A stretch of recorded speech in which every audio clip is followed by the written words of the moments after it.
জুয়েল ভাই।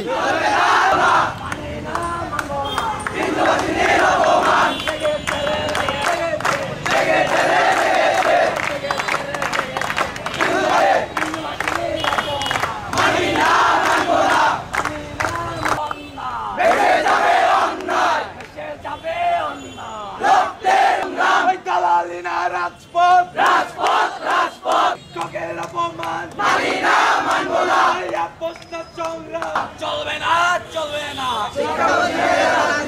তোরা কেউ কোনো বক্তব্য দিতে চাস?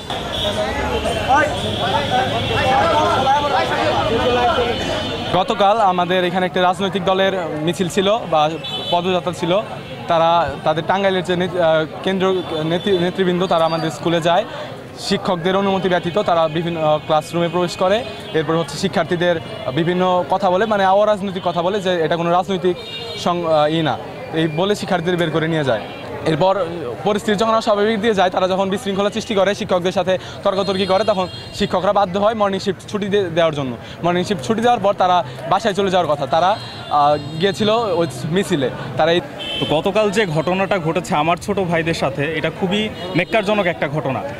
আমার জানা নেই টাঙ্গাইলের ইতিহাসে কখনো মানে বিন্দুবাসিনীর বাচ্চাদেরকে বা আমার ছোট ভাই বোনদেরকে কখনো স্কুল থেকে বের করে কোনো রাজনৈতিক মিছিলে নিয়ে যাওয়া হয়েছে কিনা এরকম কোনো নজির আমার জানা নাই।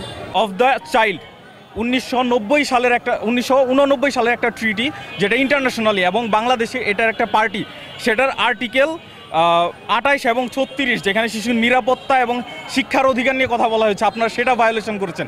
নট অনলি দ্যাট, বাংলাদেশের supreme law of the land, যেটা হলো একটা কনস্টিটিউশন, সেই কনস্টিটিউশনের আপনারা আর্টিকেল 15 এবং 17, যেখানে হলো বলা হয়েছে শিক্ষাকে একটা মৌলিক অধিকার এবং প্রাথমিক শিক্ষাকে বাধ্যতামূলক করা হয়েছে, এই দুইটা অধিকারকে আপনারা ক্ষুণ্ণ করেছেন। এই বিন্দুবাসিনীতে আপনারা রাজনীতি করতে এসেছেন ছাত্রদেরকে নিয়ে। আমরা আপনাদেরকে জানিয়ে দিতে চাই, বিন্দুবাসিনী একটি বিপ্লবী শিক্ষা প্রতিষ্ঠান। এখান থেকে বহু রাজনীতিবিদ এসেছে, কিন্তু কোনো রাজনীতিবিদ বিন্দুবাসিনী ছাত্র নিয়ে রাজনীতি করতে পারে নাই।